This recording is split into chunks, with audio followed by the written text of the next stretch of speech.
ഒരു പ്രണയകഥ എങ്ങനെയാണ് ഒരു ഇമിഗ്രേഷൻ തടവറയിൽ അവസാനിക്കുന്നത്? ഒരാൾ മറ്റൊരാളെ കാണുന്നു, അവർ പ്രണയത്തിലാകുന്നു. എന്നാൽ ഒരു വാലന്റൈൻസ് ദിനത്തിൽ അവരുടെ ജീവിതം മാറി മറിയുന്നു. ഇത് കേവലം ഒരു സിനിമാ കഥയല്ല.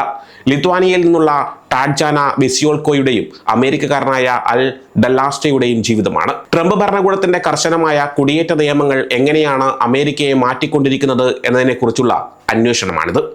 രണ്ടാം ലോക മഹായുദ്ധത്തിന് ശേഷം അമേരിക്ക കണ്ട ഏറ്റവും വലിയ കുടിയേറ്റ വേട്ടക്കാണ് ഇപ്പോൾ രാജ്യം സാക്ഷ്യം വഹിക്കുന്നത്. 65,000-ലധികം ആളുകളാണ് ഇപ്പോൾ വിവിധ ഇമിഗ്രേഷൻ തടവറകളിൽ കഴിയുന്നത്. ഇതിൽ വലിയൊരു വിഭാഗം കുറ്റകൃത്യങ്ങളൊന്നും ചെയ്യാത്തവരാണ്. ടാഡ്ജാനയെ പോലെ 180 ദിവസത്തിലധികം തടവിലേർപ്പെടുന്നവരുടെ എണ്ണത്തിൽ 10% വർധനമാണ് ഉണ്ടായിരിക്കുന്നത്. ലിത്വാനിയയിൽ ജനിച്ച് മോസ്കോയിൽ വളർന്ന ടാഡ്ജാന തന്റെ 21ാം വയസ്സിലാണ് അമേരിക്കയിൽ എത്തുന്നത്. 2024 അവൾ അൽ ഡസ്ലാസ്റ്റയെ കണ്ടുമുട്ടുന്നു. 6 മാസത്തെ മനോഹരമായ പ്രണയത്തിനൊടുവിൽ പ്യൂർട്ടോറിക്കോയിൽ അവധിക്കാലം ആഘോഷിച്ച് മടങ്ങുമ്പോഴാണ് എയർപോർട്ടിൽ വെച്ച് അവളെ ഇമിഗ്രേഷൻ ഉദ്യോഗസ്ഥർ പിടികൂടുന്നത്. അന്ന് തുടങ്ങിയതാണ് ഈ ദുരിതം. കഴിഞ്ഞ 11 മാസമായി അവൾ ഒരു ഇമിഗ്രേഷൻ ലോക്കപ്പിലാണ്. ഒരു കുറ്റവാളിയല്ലാത്ത, തന്റെ രാജ്യത്തേക്ക് മടങ്ങിപ്പോകാൻ തയ്യാറായ ഒരാളെ എന്തിനാണ് ഇത്രയും കാലം തടവിൽ പാർപ്പിക്കുന്നത് എന്ന ചോദ്യത്തിന് അധികൃതർക്ക് കൃത്യമായ മറുപടിയില്ല. ഈ തടവ് ടാഡ്ജാനയെ മാനസികമായി തറക്കുക മാത്രമല്ല, ഡല്ലാസ്റ്റയുടെ ജീവിത സമ്പാദ്യം മുഴുവൻ ഇല്ലാതാക്കുകയും ചെയ്തു. ഏകദേശം $30,000 വക്കീൽ ഫീസിനും ജയിലിലെ ഫോൺ വിളികൾക്കുമായി അയാൾക്ക് ചെലവായത്. അമേരിക്കൻ നികുതിദായകർക്കും ഇത് ബാധ്യതയാണ്. ഒരാളെ തടവിൽ പാർപ്പിക്കാൻ പ്രതിദിനം $152 സർക്കാർ ചിലവിടുന്നത്. സ്വയം നാടുകടക്കാൻ തയ്യാറവരെ പോലും വിട്ടയക്കാതെ തടവിൽ പാർപ്പിക്കുന്നത് ഒരു താക്കീത് നൽകാനാണെന്ന് മനുഷ്യാവകാശ പ്രവർത്തകർ കുറ്റപ്പെടുത്തുന്നു.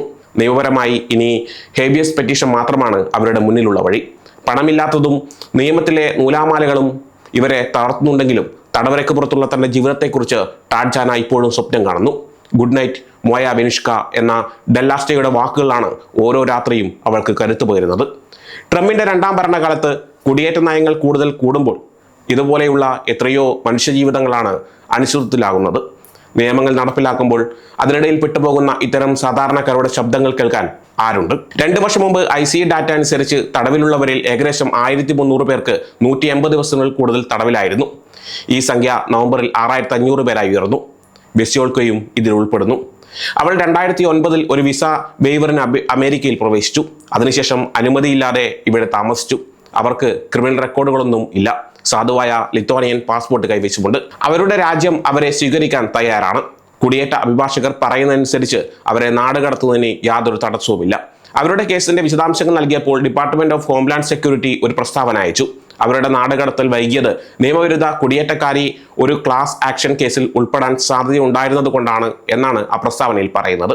DHS ആ കേസിന്റെ പേര് പറഞ്ഞില്ല. USA ടുഡേയുടെ ചോദ്യങ്ങൾക്ക് വ്യക്തത നൽകാനും തയ്യാറായില്ല. ഡല്ലാസ്റ്റ പറയുന്നത് വെസിയോൾക്കോ ഒരു കേസിൽ ഉൾപ്പെടാൻ സാധ്യതയുണ്ടെന്ന് ഒരിക്കലും പറഞ്ഞിട്ടില്ലെന്നും അതിൽ നിന്ന് ഒഴിവാകാൻ അവസരം നൽകിയിട്ടില്ലെന്നുമാണ്. വെസിയോൾക്കയുടെ നീണ്ട തടവ് ICE അമിതമായി പ്രവർത്തിക്കുന്നതിന്റെ ഒരു ലക്ഷണമാകാമെന്ന് Center for Immigration Studies director Jessica Vaughan പറയുന്നു.